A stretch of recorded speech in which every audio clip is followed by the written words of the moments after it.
Hi my friends, welcome back to my channel. In today's video, I'm going to take you along as I get ready and answer some questions I invited here and on Instagram. I totally forgot to film an intro for this, so here's your intro. In this video, I'll be sharing how I do a full face of makeup, or at least what I consider to be a full face at this point in my life. And I'll also be including a little tutorial on how I do my hair. I hope you enjoy. So my friends, you can see I'm working with a lot of redness. So this makeup routine, I'd say is my longer makeup routine because I have some questions I'm going to be answering. So we're going to take a few extra steps today. But as I'm doing the steps, I'll let you know if it's something that I do on a daily basis, because on a daily basis, my makeup routine probably takes me about 5 minutes. Like I try and slap it on there as fast as possible so I can get over to managing the crazies, you know what I mean? But I did want to talk about my skincare steps that I took prior to this video. So super simple in the morning. I do not wash my face because I have super dry skin. So I cleanse my face at night, and in the morning I just splash it with some water. But I do always obviously moisturize. I have been using this for about a week and absolutely loving it.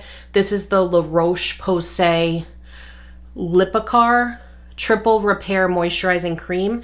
Everything I talk about today will be linked in the description box, but this is actually for face and body, and I am completely obsessed with it. I'm probably gonna say that at least 16 times in the video, just to warn you.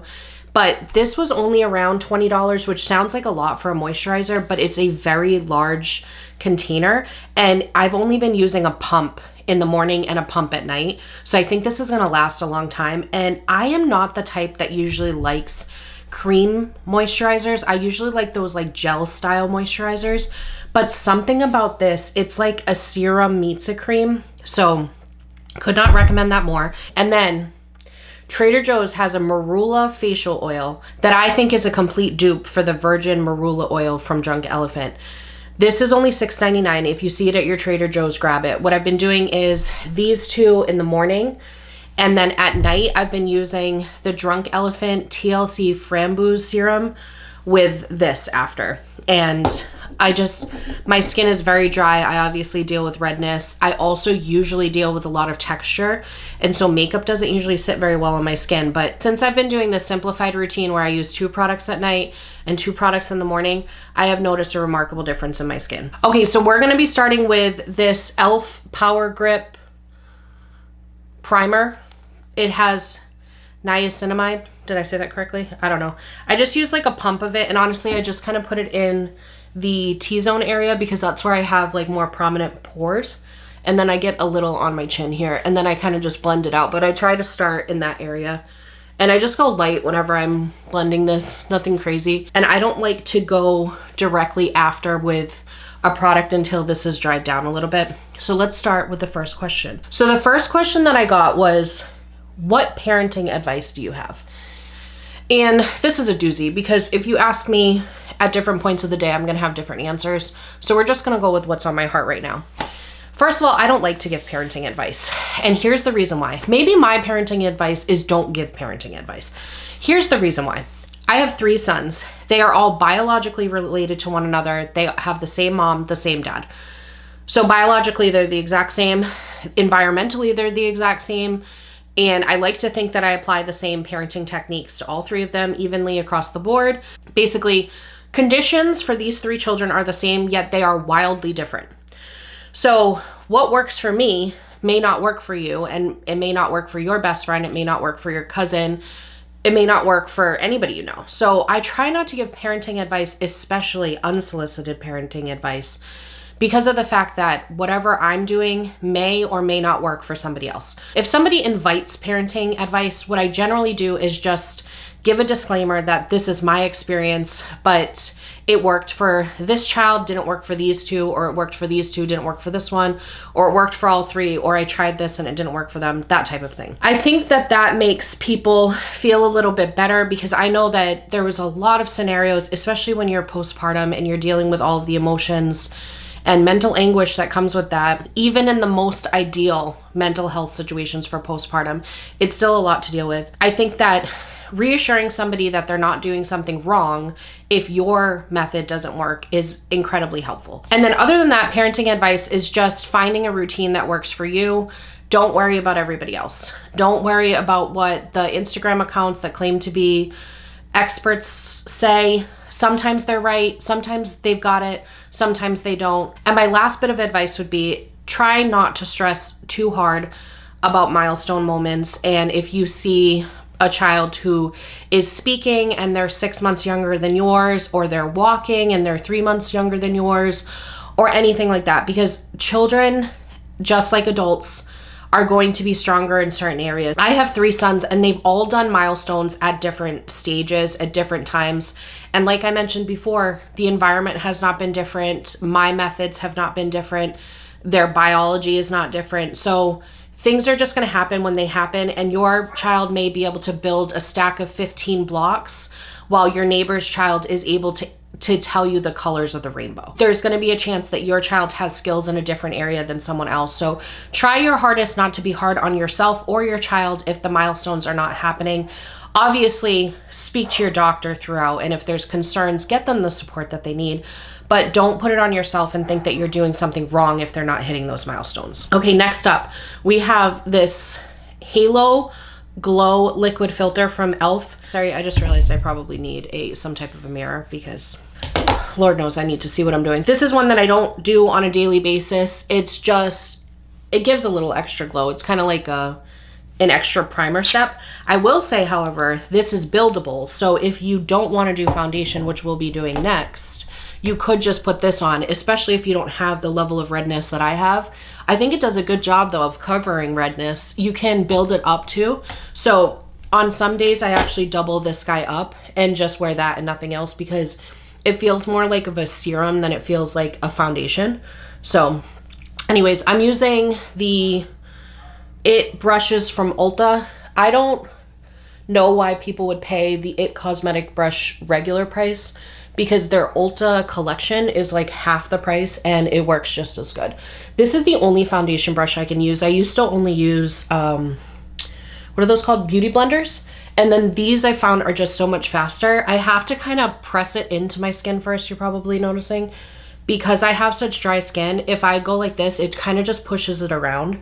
So I kind of do like a dabbing motion first, and then I can kind of blend down my neck and all that good stuff. So this is what the e.l.f. looks like completely by itself. I would feel comfortable leaving the house and everything like that. This is really messy, so this is a judgment-free zone, okay? But we have the Synchro, what is this called? Synchro Skin Radiant Lifting Foundation from Shiseido. If anybody cares, I'm in 240 Quartz is my shade. I'm like usually in like the light medium spectrum, especially during winter. I'm not like the fairest person of all, if you get it, you know, Snow White. But I also am not like a full medium. I'm somewhere kind of in between. During the summer, I can usually wear like the lightest medium shade, but right now we're here. Okay, so the next one was, how do you have so much energy and where can I get some? That is a great question. A lot of grocery stores, and there's like these drive-through things that sell coffee, and that is where you can locate the energy that I have. I'm just kidding. I know that it may seem like I have a lot of energy, but I do also get incredibly tired. Some days are better than others. So I just try my best to give myself grace on the days that I'm not as energetic. And I go a little easier on myself then. I try to do more of the tasks that kind of bring me joy, that I'm passionate about on those days, because I know the pendulum will swing for me, and another day I'll have more energy and I can kind of tackle a lot of the to-do lists. So I'm the type of person who I make like a massive to-do list at the beginning of the week, and then instead of being like, Monday I need to do these 6 things, I just try my best to be flexible with the ones that are not time sensitive and get them done throughout the week as my energy allows it. Okay, the next question was, when will you have another baby? I think this was probably a joke question because of who wrote it, but I figured I'd answer it anyway, because I'm sure it's something people are wondering, because I wonder about the people that I know. We will not be having another baby unless there was some drastic change in our situation, but I'm a never say never type person, but it's as close to never as possible. The next I'm going to be doing is the NARS Laguna 02 Bronzing Cream. This is like a holy grail product for me. I don't know if you guys watch Jessica O'Donoghue, but she's the one who introduced this to me, and I'm in love with it. I just love it so much. And what I do with this is I use the e.l.f. buffing foundation brush. It's like a nice like kind of dome top. And I know that you're supposed to contour like under here and all this stuff. I actually go with where I think the sun would hit my face more naturally, because I'm not about contouring. I'm more about like making it so I don't look like I just got off the Mayflower, you know, and like I'm sickly or something. I want it to look like I've got a little sun kiss happening. So that's what I personally do. But back to the baby thing. My thing is that I know that for people, there's different stages of parenting that they consider hard. And a lot of people are always like, the newborn stage is the easiest. All they do is cuddle. And I don't know what kind of newborns y'all had, but that was not my experience with my newborns. So I don't ever want to go through the newborn stage again. Like, unless I'm like a grandparent and helping one of my children out through that, I have no interest in the newborn stage again. And I didn't even have, as far as I know, I didn't have any form of postpartum depression. I might have had postpartum anxiety, but my mental health was pretty good. I had an incredibly supportive partner. I have a great emotional support network. Granted, we had a crazy situation. We had 3 babies in the same calendar year. My oldest was born in January. My twins were born in December. And all of our friends and family live in Hawaii. And then we have some on the East Coast. Like, we're on the East Coast, but like Northeast, I should say. So I don't know if that is a contributing factor, because, you know, when people who say like the newborn stage is the easiest, maybe that's when you had the most support. Or like I said, maybe your baby was just easier at that stage. Maybe my toddlers are easier and your toddler was harder. I don't know. I don't have answers to that, but I have no interest in going back there. Next up, I'm going to be using the e.l.f. Putty Blush. Boom. This is in the shade Turks and Caicos. I'm obsessed with this shade because it's kind of like almost like a corally pink, and it's just very me. It's like me in a little jar, you know? So for this, I just tippy tappy right here, and that's it. Because for me, it's like I'm trying to cover the redness, but I do like the dimension that it brings back into my face. And again, I have 2 of these, one for bronzer, one for blush. This is the e.l.f. buffing foundation brush. Next up, why do you get ready every day when you're planning to stay home? I do not actually get ready every day. I do my 5-minute face probably 4 or 5 times a week. And then I do more of like this type of situation. I do this probably 6-7 days. 6-7. That math isn't mathing. 1 to 2 days a week. So, and there are some days that I straight up don't wear makeup at all. It just kind of depends what I have going on that day, how much time I had in the morning, if I felt like sleeping an extra 5 minutes, you know. Next up, we're going to be using the Makeup by Mario Ethereal Eyes palette. This is a pricey one, okay? So I will have it linked down below, but I will also, just look at those, look at those. I also have a palette from ColourPop that I think has the same vibes, and I really enjoy it, so I'll link that down below. So what I'm doing here is just taking one of these this shade right here. That one is called EE5, I think. I don't know if I'm reading it the right direction. And I'm using the Morphe MM5 brush to get that in my crease.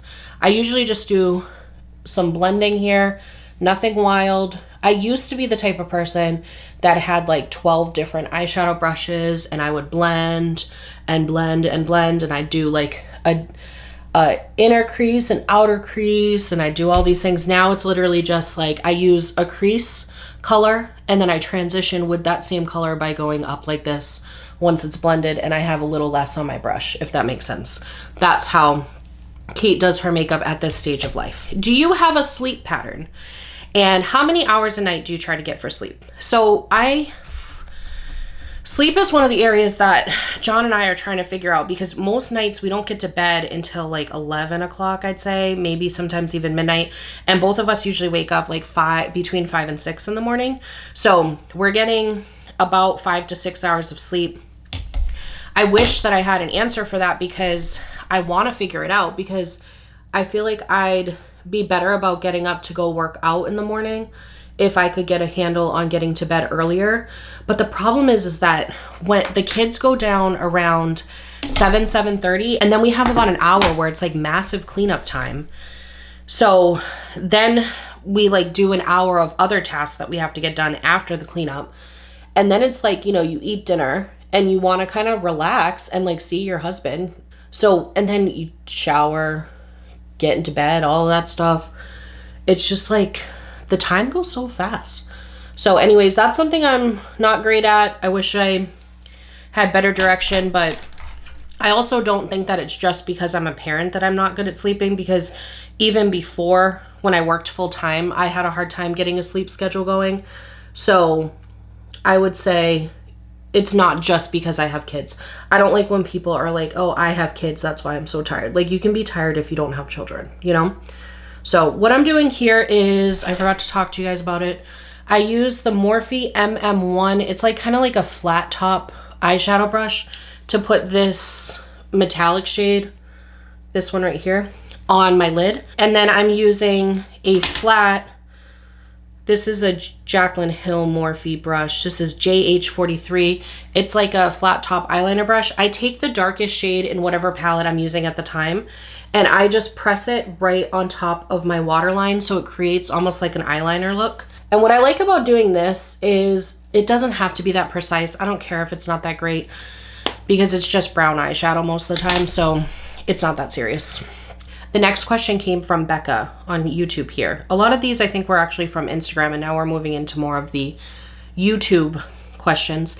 Next up, I'm using the Gimme Brow from, what is that called? Benefit Cosmetics. But I did want to tell you, I brought an item to our show and tell today because one of my friends on Instagram actually told me about an e.l.f. dupe for the Gimme Brow. So I'm just basically using this up, but I did test out the e.l.f. brow, and sure enough, it is definitely a dupe for the Gimme Brow. I don't do anything crazy with this. I just literally, you know, I overplucked my eyebrows back in 1997. So I just kind of like fill it in and hope for the best. I am not one of those people that has snatched eyebrows, and I'm one of those people that they are distant cousins and not sisters, you know? But I did just buy this e.l.f. Wow Brow, and I tested that out. But I got the shade that said it was like a neutral brown or something like that. So that's that. Okay, so anyways, back to the question. What countries do you want to visit in your lifetime? And I'm so grateful she asked this question because I love talking about stuff like this. Like, I love bucket lists and I love dreaming. I just love dreaming. So some countries that I want to visit in my lifetime, I definitely want to go to Canada. For sure. I want to do like a road trip across Canada. If you guys didn't know, we have an RV, and Banff, I don't know if I'm saying it correctly because it's spelled so crazy, but Banff is one of the places that I definitely want to go. I also really want to go to Greece. Like, I've always in my life wanted to go to Greece. It just looks so gorgeous. Portugal is another one, specifically the Azores. My family is from the Azores, and they basically look like the Portuguese version of Hawaii. So I really want to go there. I also want to go to all of the Disney parks across the world. So I want to be able to go to like Shanghai. I want to go to Tokyo. I want to go to France because they have one in Paris. And who am I forgetting? Tokyo, Shanghai. Oh, Hong Kong. I also want to go there. I think those are the 4 international parks. I want to see all of them. I don't know if I will, but that's what I want to do. My sister actually lived in Japan at one point, so she could be my tour guide for the Japan one. I would also love to go to Australia, to be honest. And I really want to go to some of like the Eastern European countries. I want to try to go to places that are like less touristy. You know, I want to go off the beaten path. That's my style. But definitely I think my top, if I had to pick, my top want is the Azores. I want to go there so bad. And I definitely want to go to Italy. I can't believe I didn't talk about that.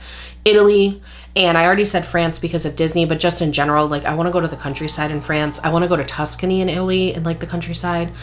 I actually spoke French in high school. I took, actually not just high school, middle school and high school. I took French for like 8 years. I was completely fluent in French, and now I can say, je suis un ananas, which means I am a pineapple. That is what I retained from 8 years of education. Okay, thank you. Okay, next up, wait, we're gonna be going in with the Urban Decay Glide On Eye Pencil. This is in the shade 0. It's just like a black. This is not a step that I do every day, but if I really want my eyes to pop, what I do is in my upper waterline, I just put a little bit of this black shade on kind of like the outer side of my eye. So the next question is, when and how did your hubby meet? And I love that question because we met actually in either 2003 or 2004. And as you guys might know, I am a romance reader. And my favorite type of romance book is an enemies to lovers. And that's what John and I were, believe it or not. We met for the first time at a party. One of my friends was having her birthday party at her house. It wasn't like a rager, okay? This was just like a good old-fashioned birthday party during the day. And I had a night shift at my job. I worked at Dunkin' Donuts at the time. So I went to the party, and then I needed to leave early because I had to get to work. And there was a vehicle that was blocking my vehicle in. And I asked around the party, and they told me, it's that dude over there. So I went to that dude over there and asked him if he could move his car nicely. And he said, yeah, I'll move it in a minute. And I was like, okay, sounds good. I just roamed around a little bit, whatever, gave him some time. And then I was like, okay, it's been enough time. Like, I need to get to work. So I go back, follow up with him like 3 or 4 times. And this mofo did not want to move his car. And so I ended up like telling him, if you don't move your car, I don't care about my car, because my car was like a salvage title Jetta. It was literally a 1998 salvage title Jetta. I will just back into your car and then make myself a 27-point turn as needed. So he was like, fine. So he moved his car. And then we lived in a very small town. So that's the other thing, like romance books, okay? We were enemies to lovers. We were a small town vibe. So we were driving on the highway, and it's a 2-lane highway. It's barely a highway. So we're driving on it, and we only knew each other's cars really at this point. And he sees my car, and my car is very obvious because my dad had actually made like vinyl stickers on the back of my car that said K's car. Everybody called me K back in the day, C-A-I. So it said K's car, and it had like all these butterflies all over it. So my car was pretty obvious. So he sees me on the freeway, and he does that thing where he passes me and then blocks me in so I can't pass him. And then he's just kind of like playing with me on the freeway. And I'm like, this freaking jerk face, you know? And I knew who it was because I remembered the car, because he had a 78 Camaro. He's gonna kill me. Maybe it wasn't a 78. Maybe it was a 79. I don't know. He had an older Camaro, and it was like a mermaid blue color. It was very obvious that it was him. So he did that. And then we just kind of like ran into each other a few times after that. It was a miracle we hadn't run into each other earlier than that. I was born and raised in that town, and he moved to it when he was like in 7th grade. And this was like his senior year of high school is when we finally met each other. Okay, so like fast forward 6 months. I'm no longer working at Dunkin' Donuts. It might have even been like a year later, actually. It was probably about a year later. I'm working at Subway now, directly across the street from the Dunkin' Donuts. Remember, small town vibes, okay? So I'm working at the Subway. He went to a vocational high school outside of town. I went to a Catholic high school outside of town. So we didn't go to the same high school despite living in the same town. Well, all of my coworkers were friends of his, and they went to his high school. And so they were like, oh, if you want to go to our homecoming dance, just go ask one of the guys out in the parking lot, because the town was so small that literally all of us teenagers, all we would do is hang out in the parking lot at Subway, okay? So they were like, just go ask one of those guys out there to sign you into the dance. And so I was like, okay. So I was about to go to a party, and I had a pink cowboy hat on and a shirt that said "Save a horse, ride a cowboy." True story. That's what I was wearing. So I marched myself outside, and I walk up, and John was the first person I noticed. He would come in like every other day to order a meatball marinara sub. So I was like, oh, he looks the most familiar to me. I'll go ask him to sign me in. So I asked him to sign me into the dance, and then he took that as an opportunity to like date me. I just wanted him to sign me into the dance. I wasn't really like looking for a relationship because I was 17, you know, I was young. And so he ends up saying, yes, I'll sign you into the dance. But then he started kind of like pursuing me at that point, and then the rest is history. One thing that is really funny is that there was like a fancy restaurant that like your parents would go to. It was like white tablecloth. And you know, when you're 17, you don't really go to these fancy restaurants. And it was about 45 minutes away from our town. So it's like one that it's not like in our town super well known. And my friend was like, how are you going to pick between the guys that you're dating? Because I was young, so I was dating a few guys at the time. And she asked me, how are you going to pick between the guys that you're dating?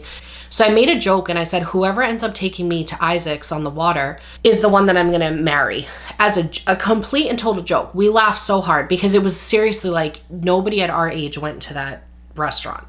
It was reserved for if you wanted to go have a lobster dinner for your mom's 50th birthday or something. You know what I mean? But no, I made that joke. And what do you know? Our first date, John takes me to Isaac's. And I was like, did you talk to my friend? Because what are the chances? It's 45 minutes outside of our town. You know what I mean? And he was like, no, I don't even know her. He literally didn't know her. And that was back before social media was a thing. So I'm like, wow. So that's how John and I met. And it was 20 years ago now, which is wild. And that's the story there. Okay, next up, we're going to just curl my eyelashes real quick. And I'm using a Shiseido eyelash curler for this extravaganza. Next question was, do I have any siblings? And the answer is yes, I certainly do. I have 2 sisters. I am the middle child. I don't know if you can tell, I have middle child energy about me.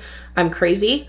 And I'm also kind of like in life, I don't mean with my sisters, but in life, I take on kind of the peacemaker role because, you know, when you're a middle child, if you're a middle child, you get it. That's kind of like you're the bridge, you know? So yeah, I have an older sister. She's 13 years older than me. And then a younger sister who is 2.5 years younger than me. My older sister has 3 daughters, and her oldest is actually closer in age to me than I am to my sister, which is wild. And then my younger sister also has a son, and he is only 3 months younger than my twins. So my mom has 7 grandkids now. It went from she had 3 granddaughters forever, with no grandsons, and she never had sons. And then her mom never had sons. Her mom had 4 girls. To now she has 4 grandsons and 3 granddaughters. So that's pretty cool. And then last question was, what made you move to Hawaii and then to Florida? And I forgot to mention that after I curled my eyelashes, I'm using the Lash and Roll from e.l.f. Cosmetics. If you've ever used the Benefit Roller Lash, this is a complete dupe for it. They know that it's a dupe too because they made the packaging look the same. I'm gonna let my mascara dry for a second and then I'll be going in with the all-nighter spray. So the question was, what made you move to Hawaii and then Florida? So Hawaii was because my mom actually lived there in the 70s. My older sister was born in Hawaii and she lived there for a long time.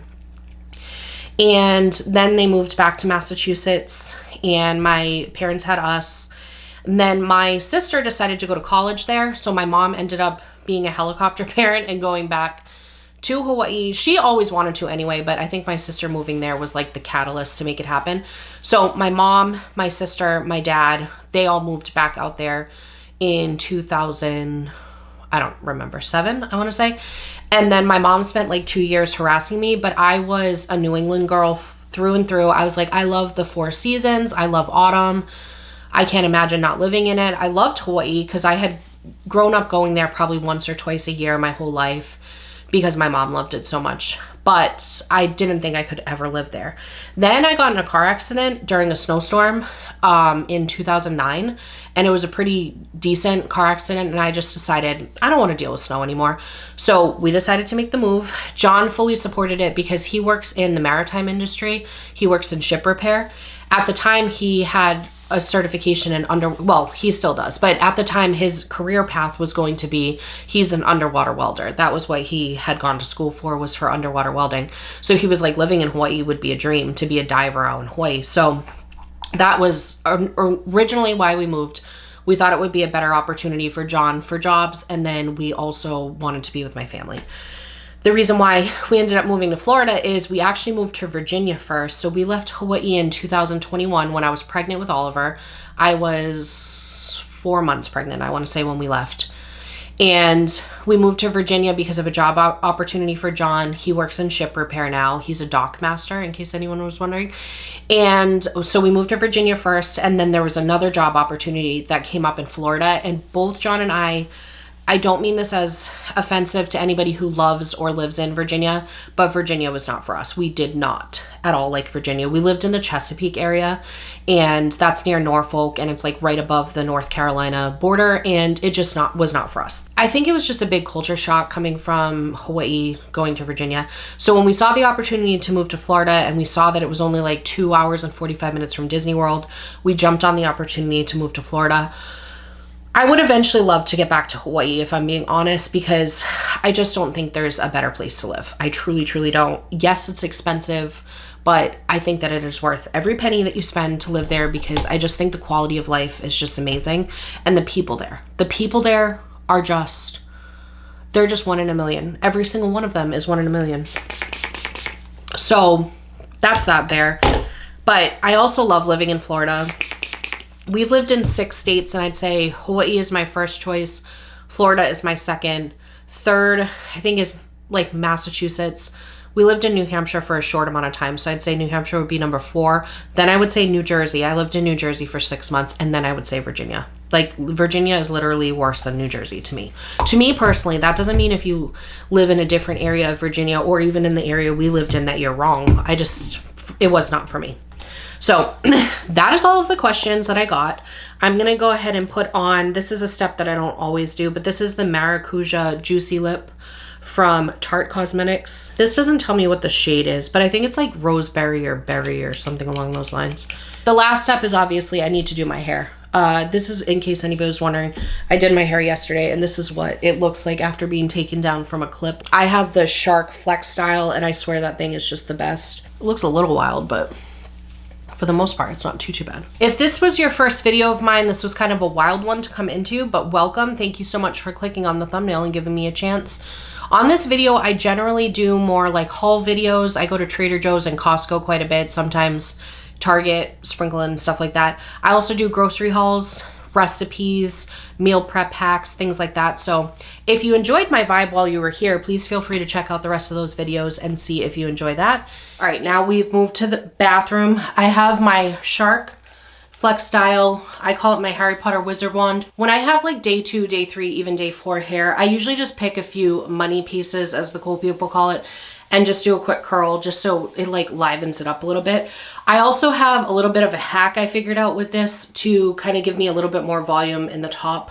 So I will show you guys that. So I'll just do a little voiceover over this to kind of explain what I'm doing, because, you know, you won't be able to hear me over the sound of this bad boy. It is quiet, but it's not that quiet. So I have the left side curling attachment in, and we're gonna get after it. Having you guys here had me off my game, and I forgot to use a heat protector in this video, but I swear I normally do. Don't fight me. Okay, the first step for me is sectioning off my hair. I do smaller sections on the very first day when my hair is freshly washed, but as mentioned, the goal here is really to just refresh a little so I'm not giving like founding father vibes, you know? On the days my hair isn't wet from the shower, I spritz it with a mister spray can I have with a little bit of water, and then use the curling attachment to curl the sections. I used to be a dancer, so I have this weird tendency to do things in 8 counts. I do the full section for an 8 count, then let a little off, leaving just the ends, and then do that another 8 count. And then I slowly release the hair off the entire barrel, let it drop, and then don't touch it. Don't touch it. So I just repeat that process on this side all the way up until the very last piece on the top of my head at the front. For this piece, I switch over to the right side curling attachment, and I curl it in the opposite direction on the very top of my head. Same concept with the 8 counts, but I let the curl out to the side instead. Again, I don't touch it, and I let it cool as is, as ridiculous as that looks. I've been liking doing this because it gives me a little lift in the roots at the front, and man, could I use that. Once I let it all cool a little while, then I shake it out. I mean, I think this is a vibe. I don't think I need to go further. You know what I mean? I think I could go to Trader Joe's just like this if I wanted to. I don't obviously put a lot of effort into the right side because it always kind of falls flat anyway. So I'm just using the Paul Mitchell Super Skinny Serum to just get some of the like frizz and flyaways. So that's that. Took me about 8 minutes to kind of bring this bounce back to life a little on day 2 of my hair. All right, you guys, thank you so much for spending part of your day with me. It means the absolute world to me. I hope I brought you whatever you needed when you clicked on that thumbnail. I hope I answered some questions of yours, and I hope you have a magical day. Bye.